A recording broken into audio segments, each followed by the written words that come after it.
Colvin, the Middle East correspondent for the Sunday Times. Marie, first of all, now tell me what happened to you last night. Well, what was remarkable, about the same time as Libya. In this case, though, when first we saw what was happening first, I mean, you saw anti-aircraft going up, you saw a sort of spectacular, what looked like a fireworks display, didn't it? I mean, tracers going up and a series of red lights and sparkles.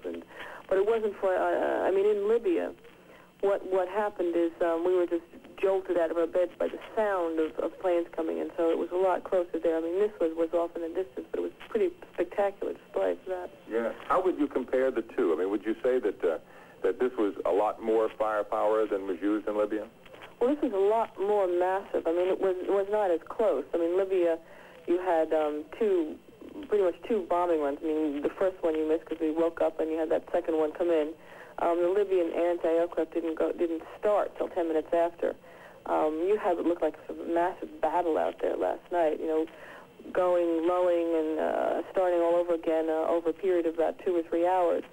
But we could see out of our windows was massive bombing off in the distance, but not that far, maybe 5 miles along what looks to be the Baghdad airport, probably some other targets there, but they don't seem to have actually hit in the city. Whereas in Libya, they did hit targets in the city, Gaddafi's barracks, where he was living at the time, for example. Yeah, all right, Marie. Anything else you want to tell us? And how are you feeling in the aftermath of all that? Very tired, yeah. But, all right. Well, I think there'll come a time when we'll all be able to get some sleep here. I don't know if it'll be now, because this acrid smoke that we told you about a few minutes ago at the beginning of our report is beginning to filter into the hotel. Mark Biello, this doesn't smell poisonous to you, does it? No, it smells just like some very thick smoke that's here. We'll continue our reports, Susan, and we'll keep you posted as best we can as the day continues. And we hope you'll be able to see those pictures we took last night as soon as we can get the TV station to send them to you. Absolutely. And, John, when we are able to get that video in, we will be rejoining you and your colleagues in Baghdad, and you can give us further details from... If this was as successful as it appears, we have literally defanged their offensive capability in terms of air and in terms of their missile capability. So, therefore, we have taken out that offensive capability. We probably have also, if we haven't completely taken it out, we have severely damaged their high-altitude and intermediate-altitude anti-aircraft defenses, which are basically missiles which are controlled by radars and electronics. What we probably have not taken out, although perhaps damaged, and probably never will take out completely, is their low-level anti-aircraft capability. By that I mean anything below 10,000 feet. These are the conventional type anti-aircraft weapons, machine guns, shoulder-held weapons. He still has this capability. He has a large inventory of these weapons, and these weapons will give our pilots, whether they're in fixed-wing aircraft or in helicopters, they're going to give them trouble. Well, Israel Mahriv saying war. And those papers are coming out on the streets right now, and those people who would like to leave their homes are probably going to snatch them up pretty quickly. Now, Israel ordered all of the people to stay at home, declaring a civil defense emergency. As part of that emergency, the citizens were told to open their gas mask kits. Millions have been distributed to the people over the last few weeks, and just yesterday, the army started handing them out to Palestinians in the West Bank, that after an order by the Supreme Court, which called the government's policy scandalous not to give them out to the Palestinians. The army was worried about trouble in the occupied territories by supporters of Saddam Hussein, and that people would be able to use the gas mask to ward off tear gas from the army. And in fact, the army has clamped down in the territories, perhaps just in case. They have placed a curfew on the occupied territories and in communities in East Jerusalem. And Israeli radio is reporting this morning that 3 shots were fired at the U.S. consulate in East Jerusalem from a passing car. We don't have any other details at this moment.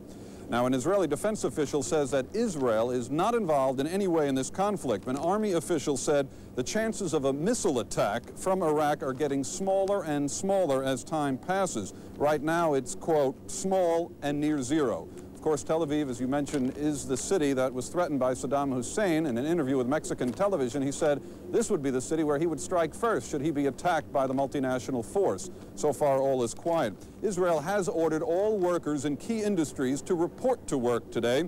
Employees in the power, gasoline, and fire areas, and also the telephone company. There has been no significant call-up of reservists so far.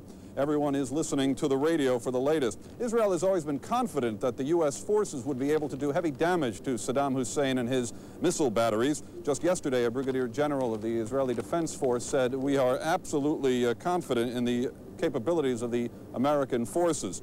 And he said that Israel was sure they would do the job. Now, also what's taking place in Tel Aviv, the chief of staff of the Israeli military has called his general staff in, and we've seen soldiers in the streets carrying their brown gas mask boxes. They've been reporting to their posts. We've talked to people at various bars and all-night kiosks that have been open in Tel Aviv. The general reaction has been certainly very favorable to what's happened. One woman said she was worried.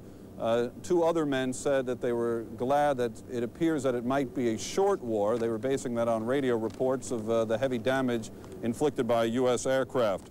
An Israeli security official said that missiles pointed at Israel, some of them have been destroyed in the raid. That according to Israeli television. And the assistant to the military chief of operations says we know of some hits on missile batteries in the western part of Iraq. Despite the calm here so far, though, Israel says it is still ready for anything. Richard Roth, CNN, reporting live from Tel Aviv. And as Richard reported, Israeli officials are now saying that the chance of a missile strike is getting smaller and smaller. This is CNN's Wolf Blitzer is reporting from Pentagon officials that the U.S.-led forces have virtually decimated the Iraqi missile capability. Patrick? And joining us now to add his expertise to the military attack against Iraq is Major General Perry Smith. General Smith. What kind of order would the weapons be used in? We had heard prior to the beginning of Operation Desert Storm that probably the cruise missiles would be used first. I think that appears to be what happened. Explain to us why and what the capability of these cruise missiles is. I don't know in what order they were used, Ted, and I'll be very anxious to find out, as will we all, because I have no planning knowledge of what